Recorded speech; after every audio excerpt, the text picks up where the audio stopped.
প্রয়াত প্রাক্তন কেন্দ্রীয় মন্ত্রী শরদ যাদব মৃত্যুকালে তার বয়স হচ্ছিল ৭৫ বছর। শেষ নিঃশ্বাস ত্যাগ করেন তিনি।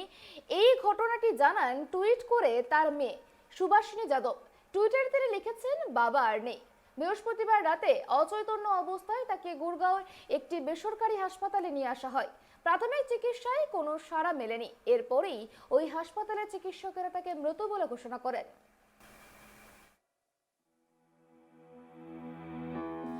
প্রয়াত হলেন প্রাক্তন কেন্দ্রীয় মন্ত্রী শরদ যাদব। মৃত্যুকালে বয়স হয়েছিল ৭৫ বছর। বৃহস্পতিবার রাতে গুরুগ্রামের এক বেসরকারি হাসপাতালে তার মৃত্যু হয়। টুইটে এমনটা জানিয়েছেন তার মেয়ে সুভাষিনী যাদব। বেশ কিছুদিন ধরেই অসুস্থ ছিলেন প্রাক্তন এই কেন্দ্রীয় মন্ত্রী। বৃহস্পতিবার তাকে যখন ফোর্টিস মেমোরিয়াল রিসার্চ ইনস্টিটিউটে আনা হয়, সেই সময় জ্ঞান ছিল না তার, এবং হাসপাতালের তরফ থেকে জানা গিয়েছে তার নাড়ি স্পন্দন বা রক্তচাপ কিছুই না মেলায় চিকিৎসকেরা রাত ১০টা ১৯ নাগাদ তাকে মৃত বলে ঘোষণা করেন। অটল বিহারী বাজপেয়ীর জামানায় শরদ যাদব ছিলেন কেন্দ্রীয় মন্ত্রী। ২০১৮ সালে তিনি রাষ্ট্রীয় জনতা দলের সঙ্গে তাঁর তৈরি লোকতান্ত্রিক জনতা দল মিশিয়ে দিয়েছিলেন। শরদ যাদবের মৃত্যু সংবাদ পাওয়ার পর শোক প্রকাশ করেন প্রধানমন্ত্রী নরেন্দ্র মোদী। শোক বার্তায় মোদী লিখেছেন, শরদ যাদবের প্রয়াণে ব্যথিত। তার দীর্ঘ জনজীবনে নিজেকে মন্ত্রী ও সাংসদ হিসেবে তুলে ধরেছিলেন। তিনি ডক্টর লোহিয়ার আদর্শে অনুপ্রাণিত ছিলেন। তার সঙ্গে সুসম্পর্কের কথা আমার আজীবন মনে থাকবে। তার পরিবার ও গুণমুগ্ধদের প্রতি সমবেদনা জানাই। প্রধানমন্ত্রী ছাড়াও শোক প্রকাশ করেছেন অন্যান্য বিশিষ্ট নেতা নেত্রীরাও। কংগ্রেস সভাপতি মল্লিকার্জুন খড়গেও টুইট করেছেন, আমি সমাজতান্ত্রিক নেতা এবং প্রাক্তন জেডি সভাপতি শরদ যাদবের মৃত্যুতে শোকাহত। প্রাক্তন কেন্দ্রীয় মন্ত্রী কয়েক দশক ধরে একজন অসামান্য সাংসদ হিসেবে দেশের সেবা করে তিনি সাম্যের রাজনীতিকে শক্তিশালী করেছিলেন।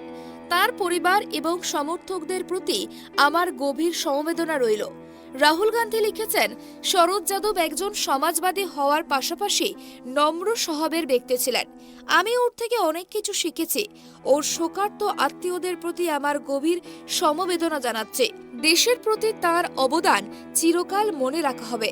বাংলার মুখ্যমন্ত্রী তথা তৃণমূল সুপ্রিমো মমতা বন্দ্যোপাধ্যায় টুইট করেছেন, শ্রী শরদ যাদবের মৃত্যুর খবর শুনে আমার মন ভারাক্রান্ত। একজন দৃঢ়চেতা রাজনীতিবিদ এবং একজন অত্যন্ত সম্মানিত সহকর্মীকে হারালাম। তার উত্তরাধিকার বেঁচে থাকবে। আমি প্রার্থনা করি তার পরিবার ও অনুগামীরা এই শোকের মুহূর্তে যেন সান্ত্বনা এবং শক্তি পায়। শরদ যাদবের জন্ম হয়েছিল ১৯৪৭ সালের ১ জুলাই মধ্যপ্রদেশের বাবাই গ্রামে। মধ্যপ্রদেশের জব্বলপুরের রবার্টসন কলেজ এবং গভর্নমেন্ট সায়েন্স কলেজ থেকে বিজ্ঞান নিয়ে লেখাপড়া করেছিলেন। জব্বলপুর ইঞ্জিনিয়ারিং কলেজ থেকেই ইলেকট্রিক্যাল ইঞ্জিনিয়ারিংয়েও বিটেক পাশ করেন। জয়প্রকাশ নারায়ণের হাত ধরে রাজনীতিতে যোগ দিয়েছিলেন। ১৯৭৪ সালে লোকসভা উপনির্বাচনে জব্বলপুর থেকে জয়ী হন। ১৯৭৭ সালেও ফের জব্বলপুর থেকে সাংসদ হন। ১৯৭৯ সালে জনতা পার্টির ভাঙার পর চরণ সিং এর লোকদলে যোগ দেন। ১৯৮১ সালে আমেঠি থেকে লোকদলের প্রার্থী হিসাবে প্রতিদ্বন্দ্বিতা করেন, কিন্তু রাজীব গান্ধীর কাছে পরাজিত হন। ১৯৮৪ সালে বদায়ু থেকে লোকদলের প্রার্থী হিসাবে পরাজিত হন। ১৯৮৯ সালে জনতা দলের প্রার্থী হিসাবে বদায়ু থেকেই জয়ী হন। এরপর ১৯৯১, ১৯৯৬, ১৯৯৯ ও ২০০৯ সালে বিহারের মাধেপুরা থেকে সাংসদ নির্বাচিত হন। সংযুক্ত জনতা দলের যাবতীয় ক্ষমতা নীতিশ কুমার দখল করে নিলে ২০১৮ সালে লোকতান্ত্রিক জনতা দল গঠন করেন। পরে অবশ্য সেই দলকে লালু প্রসাদ যাদবের নেতৃত্বাধীন রাষ্ট্রীয় জনতা দলে মিশিয়ে দেন। All India backward and minority communities employees ফেডারেশনের প্রতিষ্ঠাতা শরদ যাদব। তার মেয়ে সুভাষিনী যাদব ২০২০ সালে বিহার বিধানসভা নির্বাচনের আগে কংগ্রেসে যোগ দিয়েছিলেন। ছেলে শান্তনু এখনও লেখাপড়া করছে। Bureau report, tribe TV.